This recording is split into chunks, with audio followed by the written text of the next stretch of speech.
Bonjour, bonne année. Wow, c'est fort. Wow. On est tellement bénis d'avoir des équipes de louanges comme ça. Hein? J'avais les yeux fermés, là. Je marchais comme un militaire. Là. J'étais rendu wow, loin.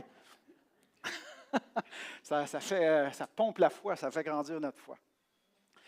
Il va le faire et on va se concentrer aussi sur ce qu'il a fait. Donc, on a l'habitude ici le dimanche, le premier dimanche de chaque mois, de prendre un temps pour la Sainte Seine. Ça fait partie de la tradition, donc on fait ça une fois par mois. Et aujourd'hui, c'est le premier dimanche de l'année. Donc, j'ai dit, ce sera une bonne occasion de s'arrêter sur le sens de la Sainte Seine. Vraiment de regarder ce geste-là, qu'est-ce qu'il signifie, qu'est-ce qu'il veut dire pour nous, qu'est-ce que Jésus a voulu nous laisser dans ce geste-là, qui est un geste très solennel. Donc, on va prendre un temps, une trentaine de minutes pour réfléchir, et après ça, on va prendre la scène ensemble. Ça vous va? Donc, on commence par regarder un petit peu le contexte. Après ça, on va regarder le texte dans 1 Corinthiens 11, qui est souvent cité. Et après ça, on va regarder d'autres textes, d'autres significations de la Sainte Seine. Et après ça, on va la prendre ensemble. Ça va être un petit peu différent ce matin. Habituellement, on vous passe à l'accueil une petite coupe qui est bien difficile à ouvrir, là, vous la reconnaissez. Donc, on va faire ça différemment. On va faire passer un petit plat avec un petit morceau de pain. Et puis, il y a les coupes ici qu'on va faire circuler. Et puis, on va s'attendre, on va toutes la prendre ensemble comme un seul corps. C'est bon? C'est appelé de différentes façons. La Sainte Seine, c'est aussi appelé le repas du Seigneur. C'est une invitation que Jésus t'adresse. Il dit, viens manger à ma table. Ça s'appelle aussi l'Eucharistie, qui est une action de grâce. Ça s'appelle aussi communion. Et j'aimerais mettre l'emphase ce matin sur la communion entre nous. Et lorsqu'on va utiliser les petites coupes pour se faire un petit chin-chin tantôt. On ne va pas se donner le pain, là, parce que, les bébites, tout ça, là, avec la COVID, on est rendu frileux. Mais au moins, on va se faire un petit chin-chin avec les coupes. Okay? Je vous explique un petit peu plus tantôt. Donc, la communion, ce n'est pas juste avec Dieu, c'est aussi les uns avec les autres. N'est-ce pas? Donc, regardons un petit peu le contexte. À l'époque, c'était pris à l'intérieur d'un repas complet. En ce moment, on prend le début, le pain, et on prend le coupe, la fin du repas. Mais à l'époque, lorsque les premiers chrétiens se réunissaient pour prendre la Sainte Seine, c'était à l'intérieur d'un repas complet. Donc, il ne faut pas oublier ça. Et l'Église primitive le faisait aussi. Je ne sais pas à quelle année ça a changé pour qu'on prenne seulement les deux éléments, mais au début, c'était à l'intérieur d'un repas. Et ça voulait dire qu'il y avait une bénédiction. Donc, Jésus, lorsqu'il a commencé ce repas, Pascal, avec ses disciples, il a fait une bénédiction, comme toutes les familles juives prenaient le repas à l'époque avec une bénédiction. Donc, Jésus décide de célébrer le dernier repas avec ses disciples à un moment précis. Hein? C'était la fête de la Pâque juive. Et ce n'est pas pour rien. Il veut faire des parallèles entre cette nouvelle Pâque et la Pâque que les Juifs ont célébrée pendant des centaines d'années, des siècles en fait. Et c'était quoi cette fête-là? C'était la fête de l'Exode. Donc, ils célébraient la fête, la libération de l'esclavage. Ils étaient sous l'emprise de l'Égypte. Ils étaient esclaves. Ils faisaient des briques. On a vu ça dans les films de Moïse. Là, ils font des briques avec leurs pieds. Là, ils font du mortier pour faire des briques, pour faire des structures que le Pharaon avait demandé. Donc, ils étaient vraiment là, écrasés. Et on fête la libération parce que Dieu avait envoyé Moïse. Et puis, c'est la libération de l'Égypte. Ce qu'on appelle l'Exode, c'est la traversée de la mer Rouge, c'est le désert, tout ça. Et c'est ça que les Juifs célébraient le moment de la Pâque. Et c'est à ce moment-là que Jésus décide d'instituer la Sainte Seine. Est-ce qu'il va nous libérer de l'Égypte? Non. Il ne va pas nous libérer géographiquement, il va nous libérer intérieurement, spirituellement. De l'esclavage, non pas de l'Égypte, mais de l'esclavage du péché. C'est de ça qui va nous libérer. Donc, il y a plein de parallèles à faire et c'est pour ça que Jésus choisit stratégiquement ce moment-là pour instituer la Sainte Seine, en souvenir de l'Exode. Et on en a fait un repas particulier qu'on appelait le Seder. Okay? Donc, si on prenait le Seder ce matin, il y aurait différents éléments sur la table. On aurait mis un pain sans levain. Le mien est rendu sec un peu. Ça ressemblerait peut-être à ça, un pain sans levain. Il y avait aussi des herbes amères, en souvenir de l'amertume de l'esclavage, de la douleur de l'esclavage. Donc, on voulait se rappeler ça. On voulait se rappeler notre passé, notre histoire avec différents éléments sur la table. Il y avait aussi un os d'agneau, en souvenir d'un agneau qu'on sacrifiait. Vous vous souvenez, on sacrifiait un agneau. Et à l'époque, lorsque Moïse avait demandé la sortie du peuple, le Pharaon résistait. Et le dernier plaie d'Égypte, c'était quoi? C'était la mort de chaque premier-né. Et pour que les Juifs soient protégés de l'ange de la mort, ils devaient mettre du sang sur les linteaux de leurs portes. On se souvient de ça? Afin que l'ange passe par-dessus eux. Hein? C'est ça la Pâque, c'est la Passover.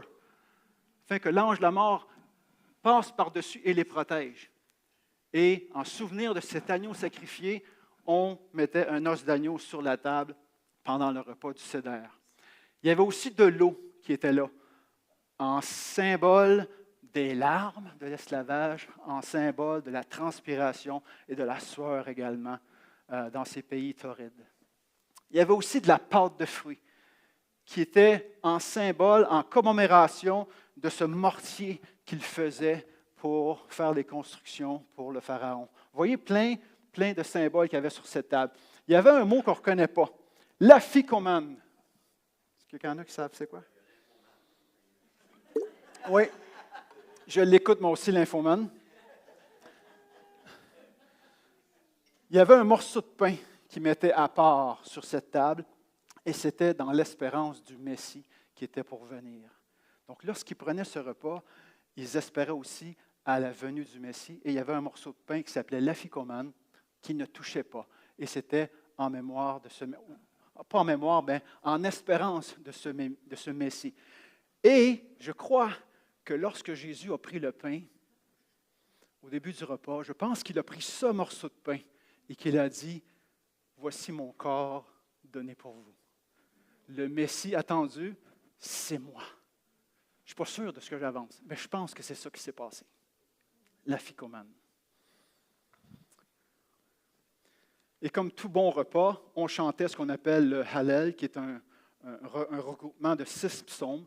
Donc, on chantait 2 psaumes avant le repas et 4 psaumes après le repas. Donc, c'était très chanté, très festif. Hein? Donc, ça, c'est notre contexte. C'est dans ce contexte-là que Jésus institue la Sainte Seine. Donc, il y a un texte qu'on utilise souvent, qu'on retrouve dans 1 Corinthiens 11, à partir du verset 23.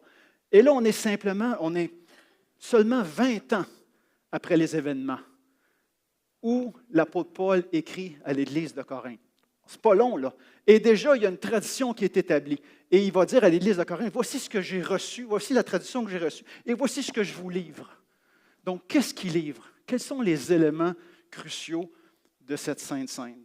Il va dire, d'abord, le Seigneur Jésus, dans la nuit où il fut livré. C'est une histoire de trahison ici. Il a été livré par Judas. Hein? Il a été remis aux autorités. Il y a eu un complot. On a monté des fausses accusations. Donc, il a été trahi. Hein? C'est dans le contexte de la trahison. Et malgré cela, il va prendre le repas avec Judas. Avec la personne qui sait qu'il va le trahir, il va quand même prendre ce repas. Il va même lui laver les pieds. Imaginez, vous savez que vous allez être trahi et vous vous mettez quand même à genoux devant le traître pour lui laver les pieds. Ça, c'est la grandeur de l'amour du Christ pour chacun de nous. Vous voyez quelle est l'énormité, quelle est la puissance de l'amour de Jésus dans la nuit où il fut livré. Il prend du pain, probablement l'aphikomane, selon ma théorie, et après avoir rendu grâce, comme tout Juif faisait au début de chaque repas, il le rompit. Il dit, ceci, c'est comme mon corps qui est brisé, mon corps qui est rompu. Rompu, merci. Ce corps est broyé pour vous. Mon corps va être broyé à la croix, mon corps va être brisé à la croix pour vous. Il dit, faites ceci en mémoire de moi. Donc, 2 fois dans le texte, il nous demande de se souvenir. L'importance de se souvenir. Ça fait déjà 2000 ans que l'Église fait ce geste en souvenir de ce qui s'est passé. Faites ceci en mémoire de moi. Pensez à moi quand vous faites ce geste. De même, après avoir soupé, voilà, on comprend qu'il y avait un repas complet entre les deux, hein, entre le pain et la coupe, il y a un repas complet. Donc là, on est amené à la fin du souper. Qu'est-ce qu'il fait? Il prit la coupe. Il prend une coupe de vin. Il dit, cette coupe est la nouvelle alliance. Pourquoi nouvelle alliance? Il y avait eu plusieurs alliances dans le passé. L'alliance faite avec Noé, l'alliance faite avec Abraham, l'alliance faite avec David. Et là, Jésus dit, voici la nouvelle alliance. Et les évangiles, comme Marc va rajouter, voici la nouvelle alliance et éternelle. Il n'y en aura plus d'autres après. C'est la seule, c'est la dernière. That's it. Une alliance en mon sang. Wow! On voit ça dans les films des fois. Là, ils se font une ligne au couteau dans la main. Là. Puis ils se serrent la main en voulant dire, c'est une alliance à la mort. Il n'y a rien qui va nous séparer sauf la mort. Une alliance de sang. C'est comme ça aussi. Jésus fait une alliance de sang avec chacun de nous. Pourquoi le sang? C'est parce qu'il va donner sa vie, littéralement, pour nous, par amour. C'est quand même un geste très solennel. Encore une fois, deuxième fois, faites ceci en mémoire de moi toutes les fois que vous en boirez. Et il conclut, car toutes les fois que vous en mangez de ce pain ou que vous boirez de cette coupe, vous annoncez la mort du Seigneur. C'est important. Jésus est mort. Jésus a donné sa vie pour nous. Hein? On n'a pas juste volé son corps. Il n'est pas juste monté au ciel comme Enoch. Là. Non, non. Il est mort physiquement pour nous, par amour pour nous. Jusqu'à ce qu'il vienne. Ça, c'est important aussi. J'y reviens. Donc, commençons à regarder d'autres significations de ce geste qu'on fait. D'abord, les 3 temps de la scène. Présent, passé, commencez par le passé. Passé, présent, futur. J'aimerais que vous puissiez penser à la scène en ces 3 temps. La scène, ça se fait au passé. Donc, on se dirige vers le passé. On se rappelle un événement qui a eu lieu il y a 2000 ans. Donc, on se dirige vers le passé, bien entendu. On se commémore, on se rappelle, on se souvient. Hein, je me souviens, devise d'une certaine province. Mais c'est ici un temps au futur, parce qu'on fait ce geste jusqu'à ce qu'il vienne. Donc, vous voyez, ça pointe vers le futur. C'est un geste passé, mais c'est un geste futur aussi. Jusqu'à ce qu'il revienne, parce que nous sommes, l'Église est entre les deux venues de Jésus, sa première venue et sa deuxième venue. Donc, jusqu'à ce qu'il vienne. Mais est-ce que c'est juste un temps passé et futur? Non, c'est aussi un temps présent. Parce que si la scène n'a pas d'importance pour ta vie en ce moment, dans ce que tu vis en ce moment, ce n'est pas la scène. Parce que le Seigneur Jésus est présent en ce moment pour toi. Ce n'est pas juste passé, ce n'est pas juste futur, c'est en ce moment. Hein?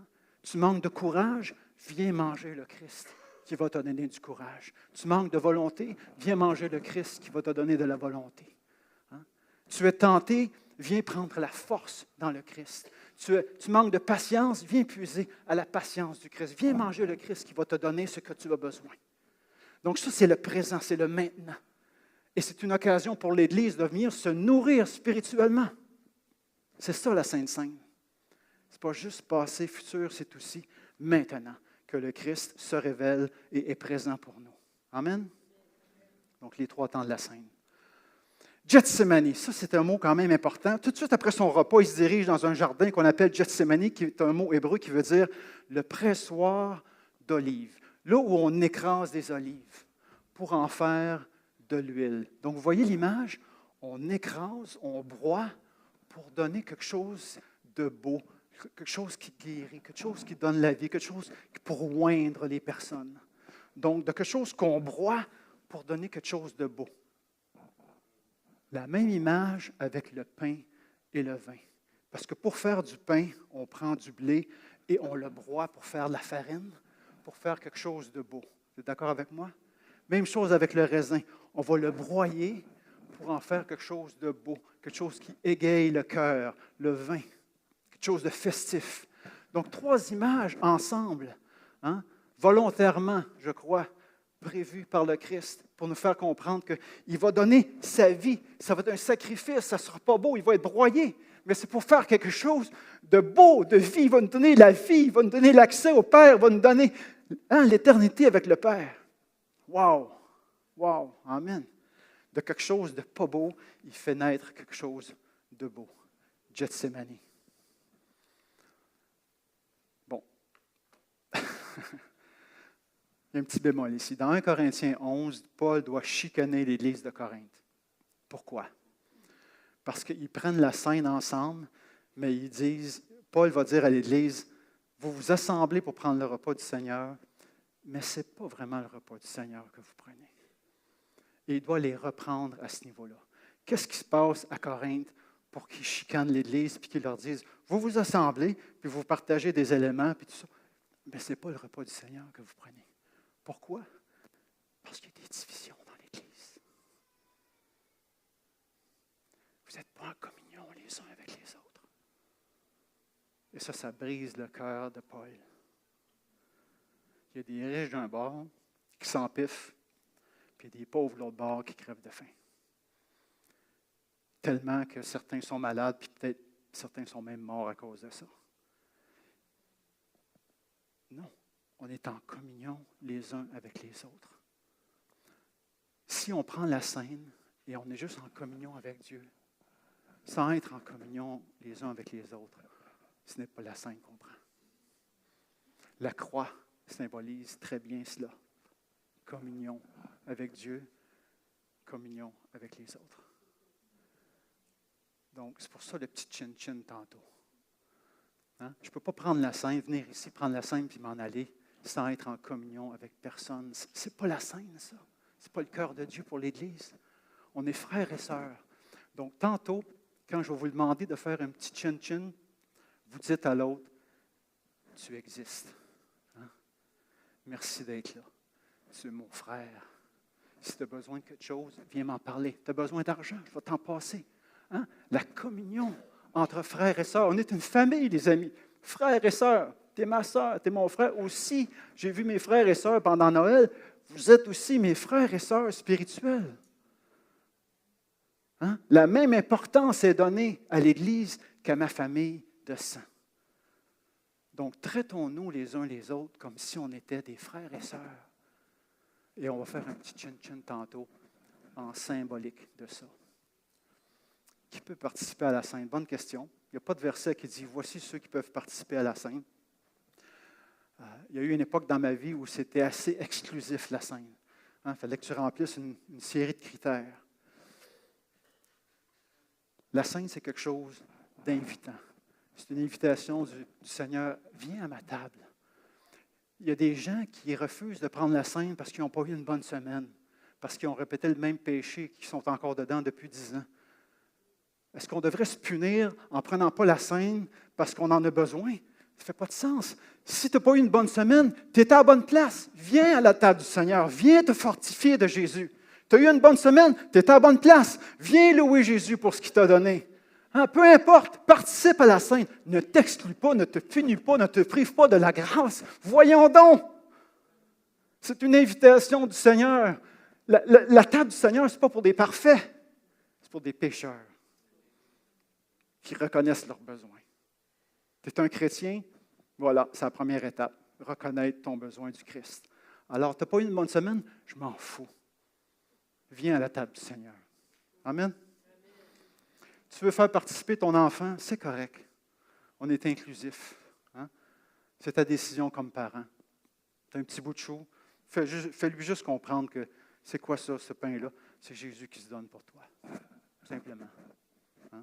Pas obligé d'aller dans les grandes théologies. Là. Voici ce que nous dit l'apôtre Jean. Ça, c'est quand même fabuleux parce qu'on a trois évangiles, Matthieu, Marc, Luc, et on a Jean, qui est un petit peu différent.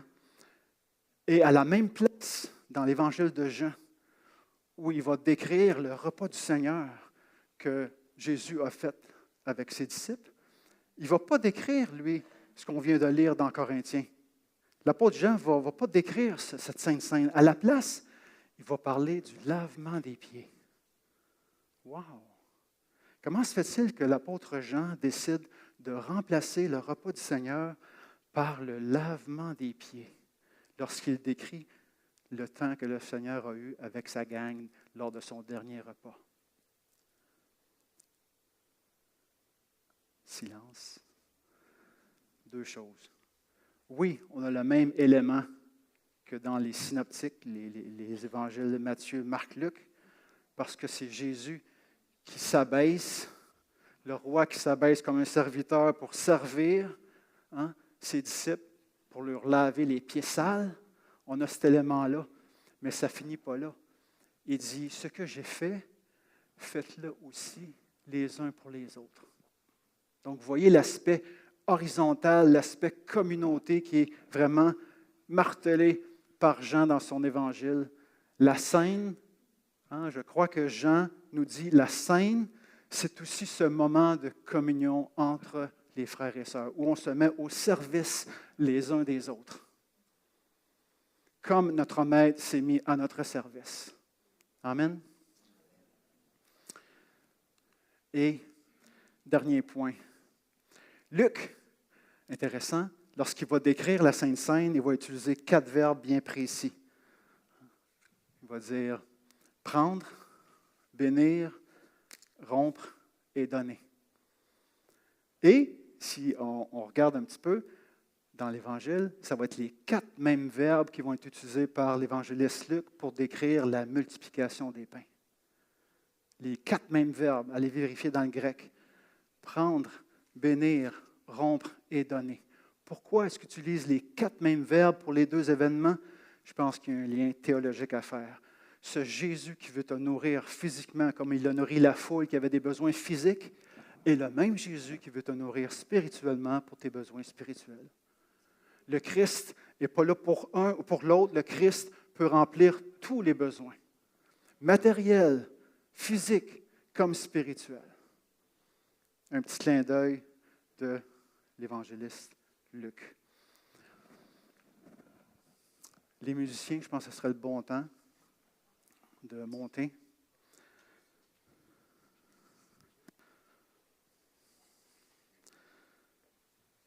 Donc, pourquoi est-ce que je voulais qu'on revienne? C'est un spécial aujourd'hui, là, c'est juste parce qu'on le fait, puis c'est le premier dimanche du mois et le premier dimanche de l'année. Je voulais vraiment qu'on vive la symbolique de l'unité. Donc, j'ai moi-même pris des pains pita ce matin, je les ai découpés. Donc, nous prenons tous un morceau à partir du même pain pour symboliser que nous sommes le corps de Christ. Et le corps de Christ a 2 significations. Ce petit morceau de pain symbolise le corps de Christ donné pour nous, le corps de Jésus, brisé pour nous. Mais le corps de Christ, ce n'est pas juste le corps de Jésus qui se donne, c'est aussi le corps de Christ, c'est aussi l'Église, c'est la communauté. Donc, lorsqu'on va participer à la Sainte Seine, j'aimerais que vous pensiez à ces 2 significations du corps de Christ.